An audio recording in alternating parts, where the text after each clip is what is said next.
All right, good afternoon, everyone. Thank you for joining us once again for our weekly Wednesday media briefing. My name is Julie Parker, and today we will have, as per usual, County Executive Marc Elrich and our County Health Officer, Dr. Travis Gales.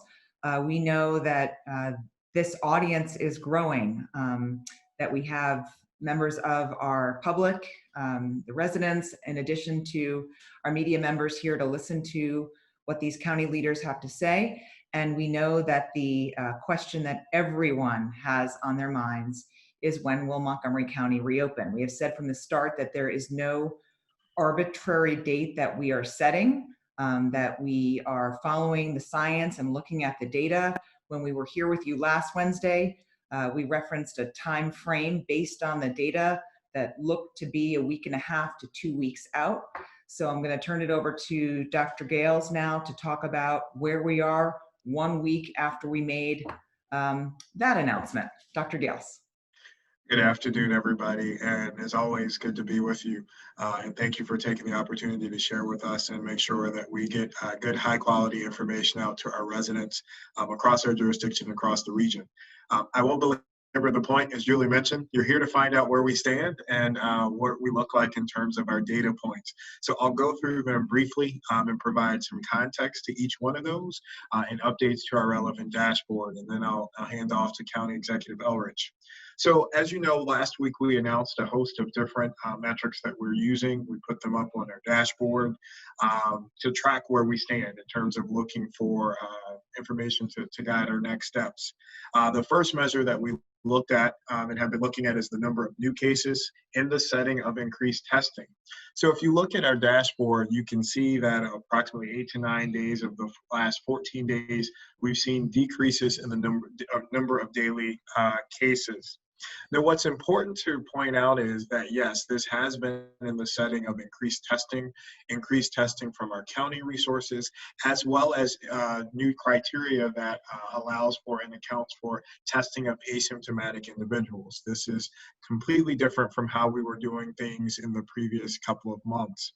And so even in the setting of increased testing, we have seen declines in the average number of new cases on a daily basis. And it's important to put this into context with our test positivity measure. Again, remember that our test positivity is measuring the percentage of individuals who are coming back positive in the total number of tests that you're sending. So it's a good indicator to say that if you're testing more people, yes, you're potentially getting more cases, but if that percentage is coming down, that's a sign that you're seeing less transmission. And when we look at our curve that measures percent positive for testing positivity, we've seen a steady decrease in that over the last 21 days. In fact, on May 8th, we saw a high, our test positivity was over 30%. That number has now dropped below 20%. And actually, yesterday, we saw a test positivity below 15%, which is where we said our goal would be. So we've seen increases in testing. We've seen decreases in the overall averages of new cases. And even in the setting of new testing, our test positivity is coming down. Again, all positive indicators from an overall testing perspective. Now, another set of measures that we're looking at is the hospitalization rate for COVID-19. When we look at the total curve, we have been looking at the 3-day average for our hospitalization, COVID-related hospitalizations, has been approximately 340, and this is out of a total capacity of over 1,600 beds, and that has been declining 11 of 14 days and continues to move in the right direction. When we look at the ICU rate, we have also seen decreases in that. The 3-day average for that is approximately 119. And again, that number continues to move down. When we look at COVID-related fatalities, in fact, we have seen significant improvements in terms of our COVID-related fatality rate. Our overall average now is in the single digits. And in fact, over the last 7 days, the last week, the total number of deaths on a daily basis have all been below 10, again, moving in the right direction. Another indicator of severity of disease is also looking at the number of emergency room related visits for COVID-19 patients. Also on the dashboard, it says that, we've only seen 6 of 14 days, declining days. It's important to provide background reference for this is we're looking at a 3-day average of 17 visits across all the hospitals in the county in terms of folks showing up for COVID-related illness. That's significantly improved from where we were before at the earlier stages of COVID-19. And we're talking about maybe one day it's 17, one day it's 15, one day it's 18. So even if it's 6 of 14 days declining, we're talking about still a very low number of individuals, or much more significantly lower number of individuals utilizing the emergency room for COVID-19 related care. Now, the issue that has popped up that has lagged behind all of the other indicators when you look at the dashboard is this notion of acute bed utilization rate. Now, when you look at our goal is to be below 70%. And when you look at the dashboard, our average 3-day average is 70%. Yesterday, the 3-day average was 71.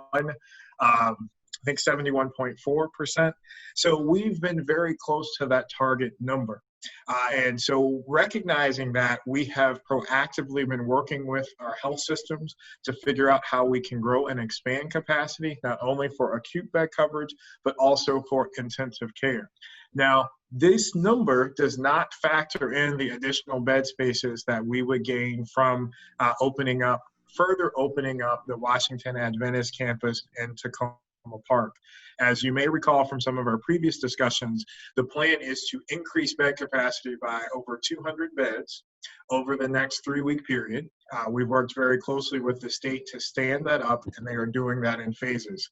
An additional byproduct of adding additional acute care beds to our denominator is that would also allow for each of those facilities to free up intensive care space, or free up other space that could be repurposed to provide critical care, adding anywhere from 30 to 40 additional beds that would be able to provide intensive care coverage. So I say all that to say that this would get us below the 70% threshold for acute bed coverage, and also increase bed capacity to be able to take care of individuals who need intensive care coverage. Again, that has been one of our measures that has lagged behind. So even though we technically don't have 14 days for that, we have made significant provisions to improve our capacity to be able to meet that respective measure. The last thing I want to talk about, again, is to remind you in terms of percentage of emergency critical care equipment by COVID-19 related patients. We've continued to perform well in this metric, and I think we've bypassed 14 days now in terms of having lower utilization rate of our ventilators and other critical care equipment. The last measures I want to highlight include some of our qualitative metrics. For example, when we're talking about testing capacity, we mentioned that we want to be at 5%, being able to test 5% of our population on a monthly basis, given the contract that we signed last week with Adventist, as well as leveraging our additional resources with our existing contracts with other private laboratories. We have the ability as a county to be able to supplement those resources within the healthcare community to provide testing access to meet that goal. The other thing that we pointed out is the contact tracing piece that we mentioned. As we've talked about, we are working very closely with our colleagues at the Maryland Department of Health, who have launched a statewide contact tracing effort that goes live on this Friday. All of our disease control and contact tracing staff were trained. I had hoped to be a part of that training, but was pulled to another meeting. But we're trained with the state on yesterday.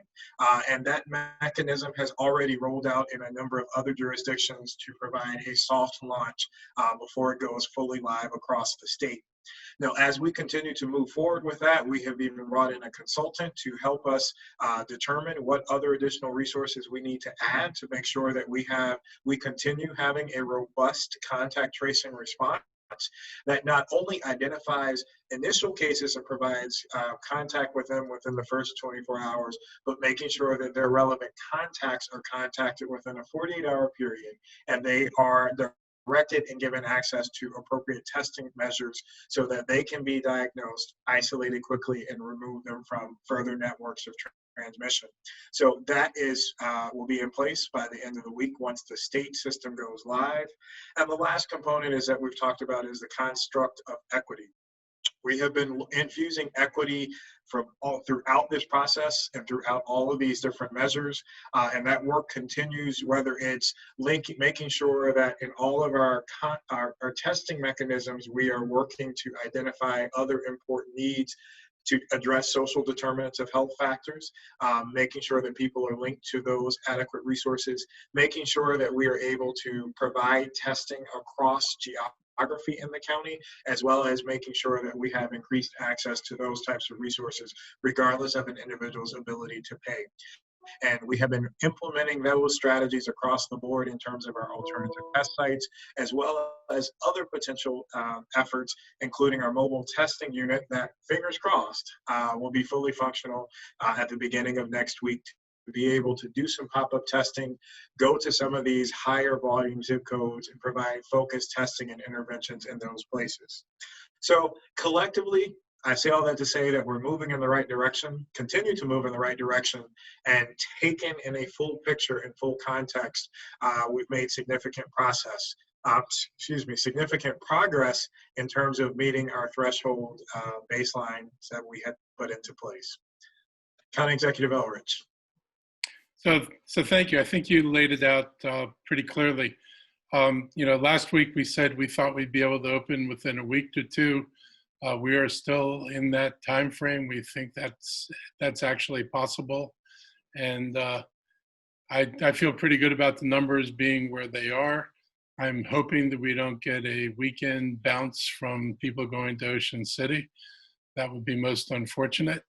But that notwithstanding, so far the numbers are pushing in the right direction, and we have solutions for, particularly the most problematic metric, which was the bed issue, which once we bring on additional supply of beds, then we know we've got capacity, and the measure of how many days is not as important as the fact is that we have the beds that we didn't have before. So I think people should be optimistic. We've developed guidance for businesses, and we're putting that guidance out so people know what they're going to need to do to open when we say this is the opening date. It largely mirrors elements that were in Governor Hogan's pledge, which wasn't mandatory. There are some of those things that we're going to require as a condition of opening because we think they make sense, like wearing face coverings and maintaining social distancing and cleaning. And so we'll simply, put in a list of things that need to be done, and that'll be understood whether you call it a pledge or whatever. It's the same basic idea. Things are evolving. We don't know what the governor is going to do today at 5 o'clock for sure. We've heard rumors. I'm not going to report them because the rumors came with the caveat that things are changing and could change up to the press conference. And so there's no point in saying something we don't know for sure. But we're certainly going to take that into account. Our restriction was we can never go farther than the governor. We could be more strict, but we couldn't be more lenient, which I'm happy about. So right now we're a little bit more strict. We'll probably embrace a lot of what has been done in our phase one, and we'll see what he offers in phase two. And my inkling is some of those might be possible sooner rather than later, and some things may wind up waiting a little bit. So with that, I guess we can take questions. All right, thank you both. We will kick it off with Rebecca Tan with the Washington Post, who has questions about reopening for both the county executive and Dr. Gales. I have a bunch, but I'll just start with the first one. So, County Executive Marc Elrich, can you just clarify whether is the county going to lift some restrictions this Friday? You said earlier that the Montgomery is meant to, work and move in lockstep with other jurisdictions like DC and Nova. And we've already heard that DC and Nova are going to lift restrictions starting this Friday. Is Montgomery planning to move with them? Why or why not? And if it's not going to, are you worried that, residents are just going to flock to DC and to Nova? Not actually, because nobody's opening everything. Mm-hmm. It's not like everything goes back to normal and you'll be able to go to movies and do all this stuff every place else. There's still pretty tight restrictions out there. Even under Hogan's um, um, regulation, his last statement, you can't go to a mall. The only businesses that are open in malls are businesses that have outside entrances. So I think people don't understand fully how constrained things are. He maintained a limit on outdoor gatherings of 10 people, actually indoor gatherings of 10 people too. So there's a lot of stuff that's still in place that's going to keep people from flocking anywhere until we get to address these things. I don't know if you looked at his order, but the concourses of malls are closed, except to go to a grocery store or a pharmacy if it doesn't have an outside entrance. So all that said, I think we'll be close, whether it's this Friday or whether it's, I think Prince George's County is going to announce their date tomorrow. We're probably going to be in line with, the dates between their date and our date. It'll be just a matter of days. So by this week, Montgomery County will lift a couple of restrictions, or? I don't think we're going to lift anything on Friday. We will tell people the date. I anticipate that we will come back and announce the date and announce what the restrictions are going to be. Jerome Fletcher has been working with the chamber to talk about what the conditions for businesses are going to need to be with opening. So we're having those discussions. Our folks are talking with the childcare community, not only about what conditions will be, but what kind of support the childcare community is going to need. So we continue to work with people and make refinements. And like I said, we'll see what the governor does today. And a question for Dr. Gales, if that's all right, Julie. Dr. Gales, I've been looking quite closely at the data dashboard, which is very helpful.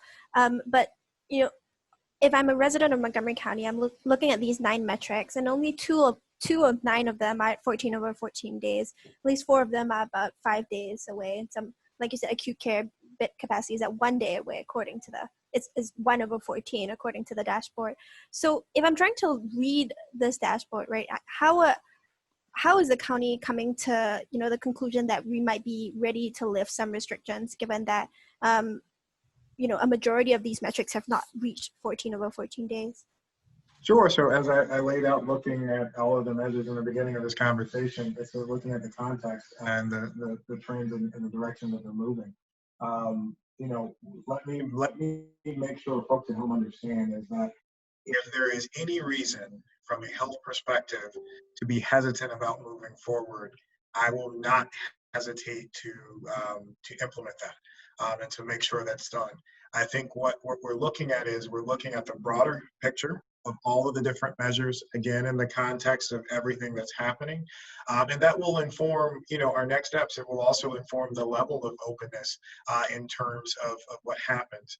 I think part of what the county executive intimated is the fact that we're looking at all sorts of activities to think about the level of safeness in terms of how they can be executed, and also the potential risk of transmission associated with any of those activities. Okay, thank you to you both. Moving on to Chris Gordon from Channel 4, who has a question for both the county exec and Dr. Gales. Chris. Well, thank you very much.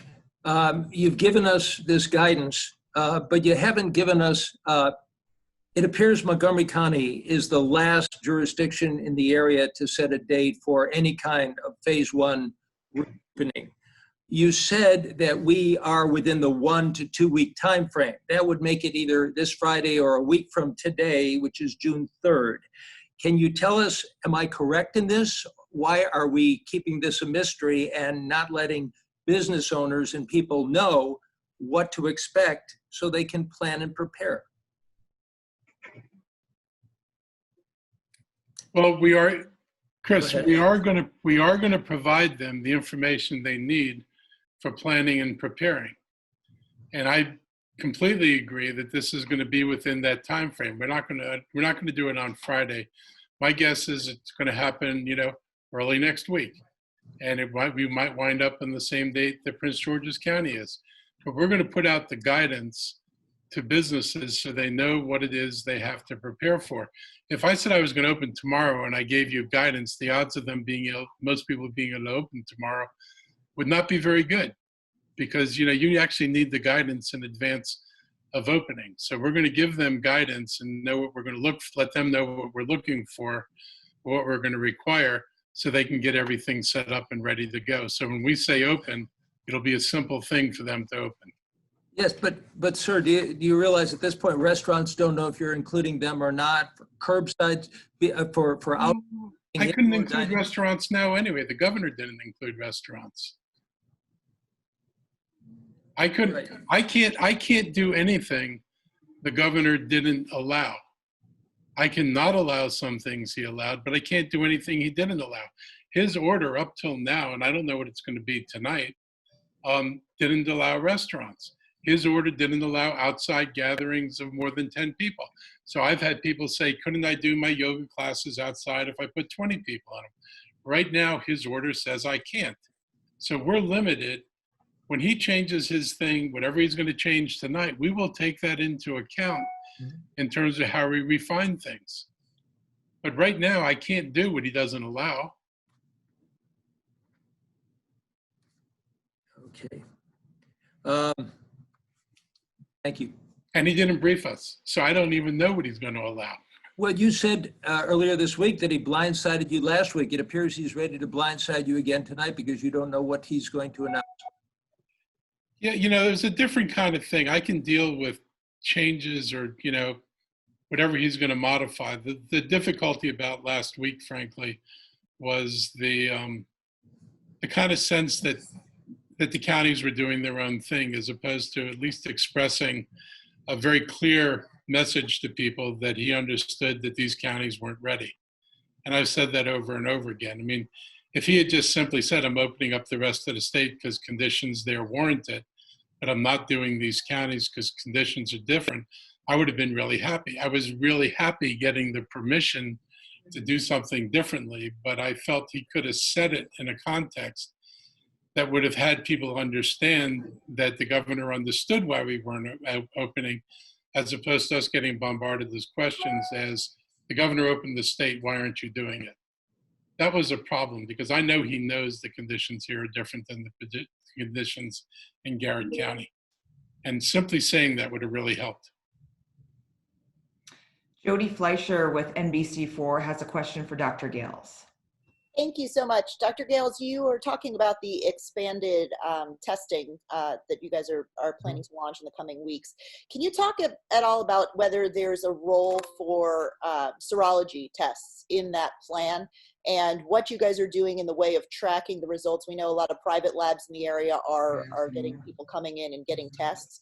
So if you could please talk a little bit about your plans in terms of expansion of serology testing and then also what you're doing in the way of tracking results. Sure. Thanks, Jody, for your question. For two questions, and hopefully I get them both. So the first question related to serology testing, like many other jurisdictions and local health departments, we continue to grapple with how do we use that information and how will it be used best going forward. In addition to that, we continue to make sure that we're utilizing. If you can hear me, have you just... Chris, Gordon, Dr. Gales, I think there's a lot of people on the line and we're having some challenges with being able to mute and unmute those asking questions. So just hang on there, Chris. I didn't know I was not muted. I assumed I was on. That's okay. Go ahead, Dr. Gales. Okay, so we're exploring the technologies to figure out what mechanisms have the best specificity and sensitivity with their results. So we continue conversations with other jurisdictions across the country. We have entertained a number of potential opportunities to partner with labs to be able to provide those services. And we're continuing to think about where, when we do launch those efforts or make those efforts available, who does it make most sense to prioritize in getting access for that? So I say all that to say that, yes, we are actively looking at how we can leverage that technology and make sure that we understand how to use it once we get those results. Now, to your question in terms of how we're following and tracking results. So anyone who does a COVID test in our jurisdiction, whether you're utilizing a public lab or a private lab, that information it's a reportable disease. So that information is sent to the state and the state it's implemented into the state surveillance unit. So each morning, our disease control staff goes through the surveillance system. It was formerly called NEDS, and now with the new contact tracing efforts, it's going to be called COVID Link.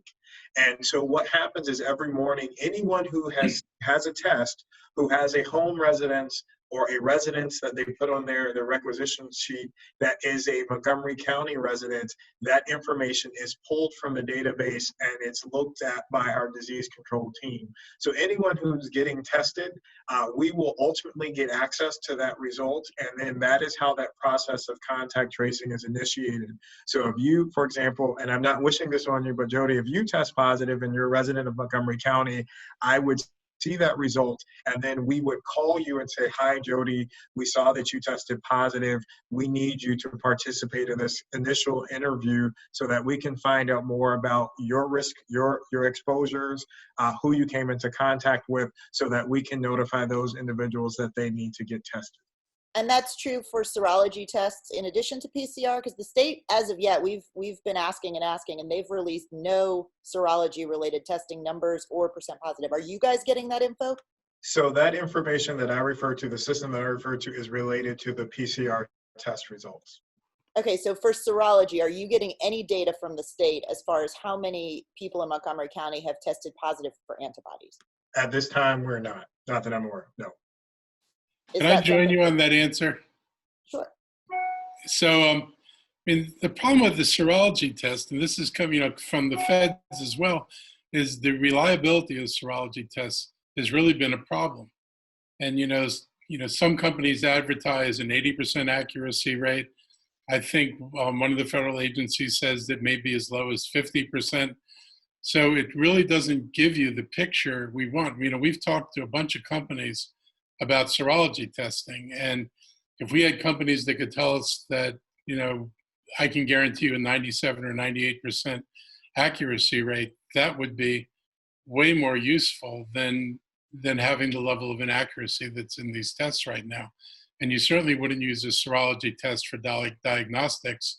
You'd want to be using a PCR test, because serology test may tell you have antibodies, but it doesn't tell you whether you're actively sick or whether you recovered and never knew you were sick. So it has an epidemiological purpose, but it is not the best analytical tool for finding out who's sick right now. Okay, we are going to go to Tom Fitzgerald with Fox 5. Tom? Hang on, can we unmute Tom's mic? There we go. We good? Yep. All right. Well, thanks for doing this. I want to get back to what you were just referencing with Chris regarding the governor's decision on latitude for local jurisdictions.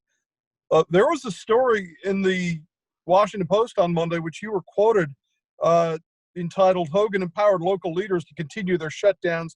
They wish he hadn't." And you specifically are quoted in the story as saying, "We were hung out to dry." Now, in availabilities leading up to this, county executive, you had expressed the desire to have latitude over your jurisdiction to make these kinds of calls. And then now we are hearing unhappiness about this. So I'm curious about this. How were you left holding the bag when you asked to carry the bag? As I tried to explain to the previous speaker, how you give me the bag matters. If you don't validate the difference between Montgomery County, Prince George's County, and the other counties that are being hammered by this, as opposed to counties that have like no death or one death and have different magnitude of problem, if you don't separate us out, then we get bombarded pretty much like we have by people who say, the governor opened this state and you don't want to. And why don't you want to? All I needed from his approach was basically to open the rest of the state and give us latitude with the understanding that we weren't ready. And those magical words of him being able to acknowledge that we wouldn't have met the standard for opening made a lot of difference in how people perceive our actions. So I was really excited. We talked with them, the county executives and I talked with them, I think either the day before or 2 days before. We had a sense we were going to get the freedom to do this. This was a really good thing, but we expected it in the form of, we're all in this together, you're not ready and we are. So it's like the handoff was inelegant and it caused a problem for us. If could I just follow up?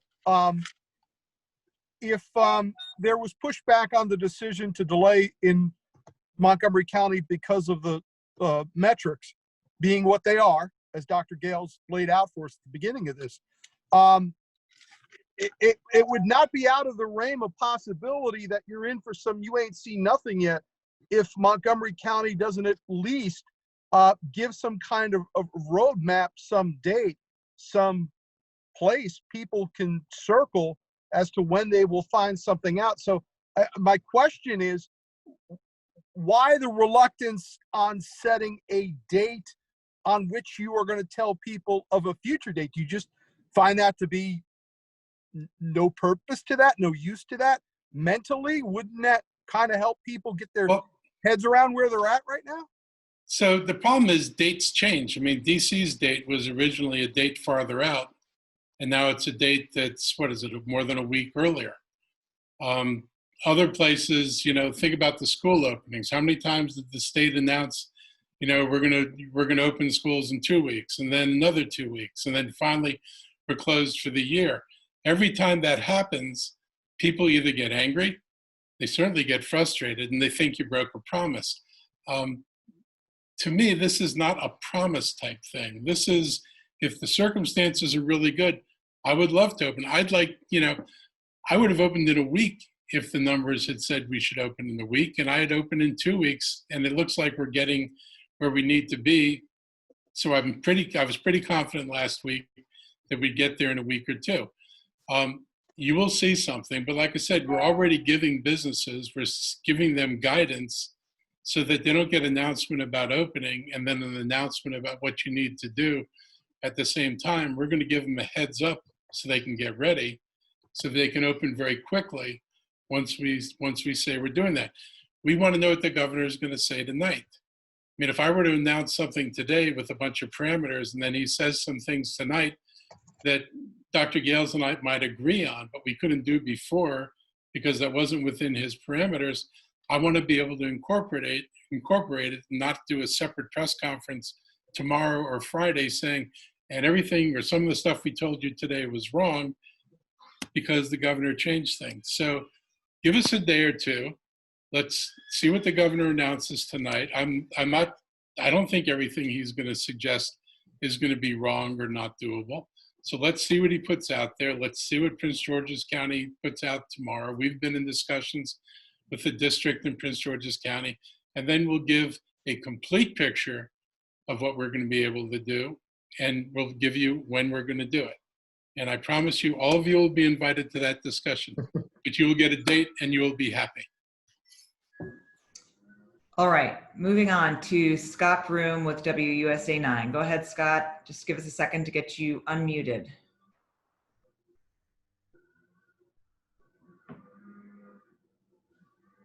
There you go. I see it unmuted. I'm going to do 2 quick questions, one for County Executive, one for Dr. Gales.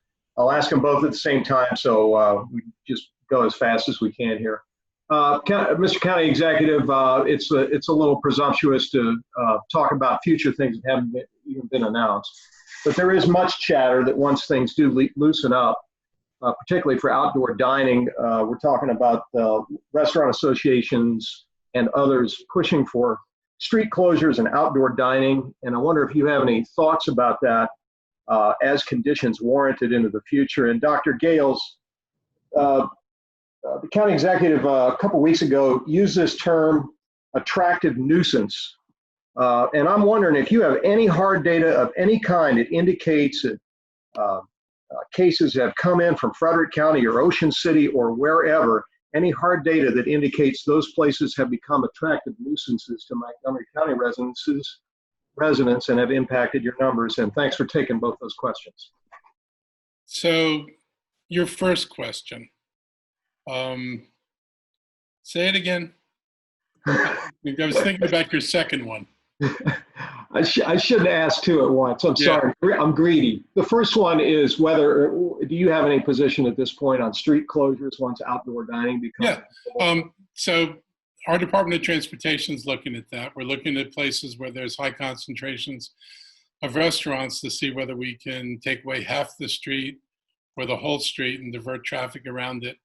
I think certainly since there's a much lower level of business use, obviously, that our garages would have room if we took away, the few spaces that there are on streets. And so if we make a decision to do opening, and again, we'll work with the chambers because, one issue may come up is if you take away my parking and I'm a local business, then you're helping the restaurant, but you're killing me.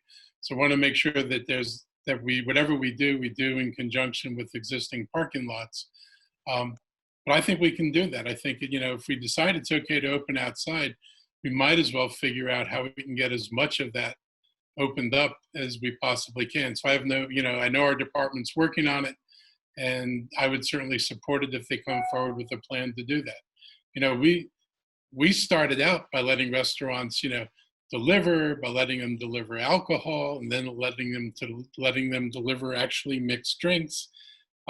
We're trying to make sure these folks could do as much business as they could possibly do so they can stay alive. So if this helps, and I'm sure it would help, I'm happy to do it. All right, and Scott had a second question, I believe. Sure. So the question of attractive nuisances. So to my colleagues from Frederick and Ocean City, my fellow health officers, I would never describe them as nuisances or their jurisdictions. But your question is interesting. The reality is, for example, this past weekend when restrictions were relaxed and individuals were traveling to a lot of places, we know that, there was a lot of folks in Ocean City. We saw the long lines of traffic reported by some of you on this call.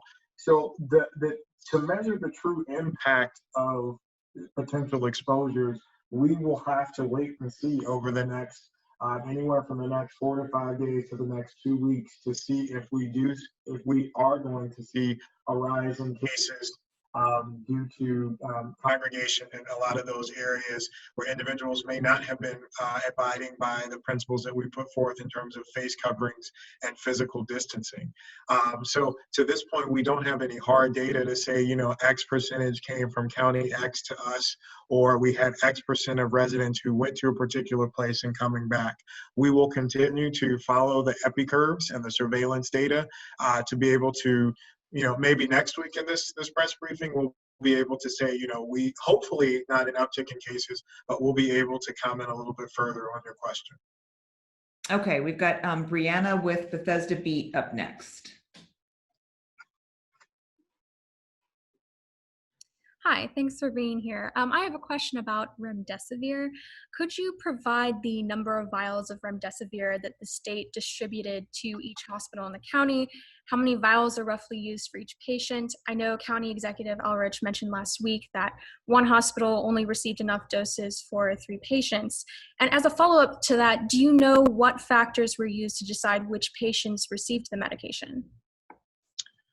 So from the health perspective, what I can tell you is that the state did, so the federal government had supplies of remdesivir that they distributed to each of the states, and the states made decisions in terms of how they would be distributed and disseminated. I know that particularly us and our colleagues in Prince George's County were identified because we have 2 of the highest volume of cases as well as 2 of the higher fatality rates. And so the vials were distributed directly to the hospitals. They did not come through the health departments. So therefore, I don't have a hard count for you in terms of the quantity that was distributed or how many have been applied and to which patients. From my understanding, the criteria that have been most frequently used across the board, and this isn't specific to a facility, is that it has been most effective in individuals who have been more severe cases, and it has cut down, I think, on average 4 to 5 days of the convalescent period for those individuals. So going from approximately 15-day hospitalizations to 10 to 11-day courses of illness. Okay, Brianna, did that cover you? Go Yes, ahead. thank you. Sorry, I was muted. Thank you. Okay. Kevin Lewis with Channel 7 has a question about the contract with Avigenics. Hey, good afternoon to all of you. With regard to that contract, I did an interview with the owner of the company last week and enjoyed the conversation with him. He deferred the question on costs to the county and was just curious. He said it's a one-year contract. What's the approximate cost of that contract? So the cost is somewhat indeterminate because Advogenics takes insurance. And it's one of the things that made this very attractive to us is if I have to go out and buy tests, and tests are, say $50 to $100, and I want to test a very, very large portion of our population, and a bunch of people have to be tested weekly, that gets to be really expensive. Part of their package includes processing of the people, of individuals to get the tests with the insurance. And so basically, what the county will have are the testing for non-insured people and maybe some other testing that we do because we're trying to fill gaps in the program. So I do not have a hard number on the cost, but I don't think the cost is going to be enormous. It's not going to be what it would have been if we were buying the tests and then we were trying to figure out how we were going to get insurance reimbursement. Most people, even now, still have insurance. And so that should help us considerably. Have you got a range roughly that you and your various department heads have looked at, a low end and a high end, understanding that there is a lot of variables here? I honestly haven't. I don't know if they have or haven't. My approach was I need the tests. And if I've got tests where I know most of them are going to be paid for by insurance and it gives me the capacity to do contact tracing the right way and to do what we haven't been able to do that no one's been able to do since the beginning of this virus, price is not the determinant. I think the price was reasonable. It matches, I think we were told that insurance companies reimburse about $100 per test. So it's it fits in that range. So I think the main thing is that our being able to get this test and the other tests that we're contracting for up and out there is what's going to change the impact of this virus, not just in terms of getting things open right now, but in terms of keeping people safe, being able to deal with additional surges, and then being able to deal with whatever the next round of this thing is going to be. If we had had this for contact tracing in the beginning, the amount of money we would have saved in the economy and in the damage done to people would have dwarfed the cost of these tests. So whatever it winds up being is going to be well spent on our part. Okay, Rebecca Tan has follow-up questions for both the county exec and for Dr. Gales.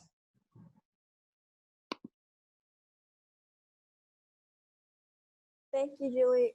Both my questions are again about moving in lockstep while coordinating response with the rest of the region, which both of you have really emphasized as really important. So for the county executive, I really just want to get on the record again why, given that Nova and DC are lifting restrictions this Friday, the county is not moving along with them, given that you've emphasized that coordinating response with the rest of the region is important. Okay, Prince George's County is part of the region, Rebecca.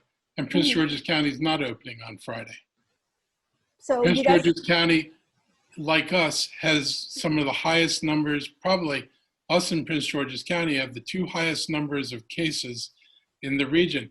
We never said that we were totally in lockstep. We have been trying to coordinate. We have been talking with people about what they're doing and how they're doing it. That's what we've done from the beginning. There was never a lockstep. Obviously, when DC said the 9th of June, we weren't in lockstep with that. And when Northern Virginia said the 29th,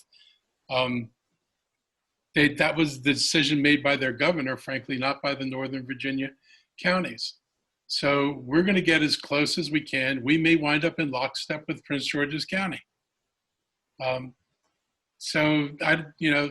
This fascination about lockstep and days, as opposed to, focusing on trying to get this right and trying to make sure we do as many things similar with other people as we can when everybody is in flux in terms of what they're doing is a little this, if the governor's not, if his staff can't tell us what they're going to do tonight because it's still in process, it's kind of hard for me to make an announcement today saying I'm going to take into account what the governor did and these are the other things we're going to do, absent knowing what that's going to be. So everybody's on different time frames, and the time frame differences are going to be a matter of a couple of days. And like I said, there's no grand reopening of everything. So be calm. It'll all work out in the end. Rebecca also had a question for Dr. Gales. Again, in terms of working and thinking about other regions, we were wondering, the metrics that different jurisdictions are using to chart their reopening or guide their reopening don't appear to be exactly the same. In DC, for example, the mayor has made very clear that what they care about is community spread, right? That they have a special metric that they're charting, and that isn't, even one of the 9 that's on our data dashboard. And I'm wondering, is it possible to sort of coordinate response and coordinate reopening if we're not using the same metrics? And is Montgomery County using community spread, or, is that part of our consideration as well? What do you think about DC's sort of main metric? Well, actually, we are thinking about community transmission. So I think it's more of a question of understanding the metrics and how we've laid them out. So the metrics we've laid out actually do measure community transmission. So looking at hospitalization rates, looking at the ER utilization, those are measures that give us approximations of the level of community transmission and spread in society. Test positivity is also a measure of community transmission because at this point we know that given that there's such travel restrictions in place that the overwhelming majority of all cases are community transmission related. And so all of those are factors that guide that. So yes, we look at some of the same measures. And to go back to one of the comments I made in a previous press briefing is that we've talked. So one thing that we can say we have been lockstep in terms of working with other jurisdictions, at least from the health perspective, is looking at similar metrics. And we've said that, we may not have 100% identical dashboards, but they're all measuring the same principles and moving in the right direction. So they're all we all have measures that are looking at how much utilization of the healthcare system is in place. We all have measures that are some degree that look at surge capability. We all have measures that look at increasing access to testing. We all have measures that are looking at the burden and impact of disease for community transmission. And we also all have some construct of how we're using equity as a tool and a framework to guide those discussions. Now, we may not have all the same specific ones, but the collective categories are the same. And I can attest to you that this week, it's just Wednesday, but I've talked to Dr. Nesbitt in DC multiple times, Dr. Carter in Prince George's County, and we have our weekly call with the Northern Virginia health officers on tomorrow. So we are consistently talking. We are consistently moving in the right direction. And again, even if something is a little bit different, it looks different on the surface, it's measuring the same collective principle. And as we now are approaching the 1 hour mark, we will leave this weekly Wednesday media briefing here. If we have additional news conferences to announce, we will do that via our Twitter feed, which is @MontgomeryCOMD. And we will let all of the members of the media and the members of the public know that is, we'll let you know that way. So we appreciate your time this afternoon. Thank you very much, and talk to you all soon. Thank you.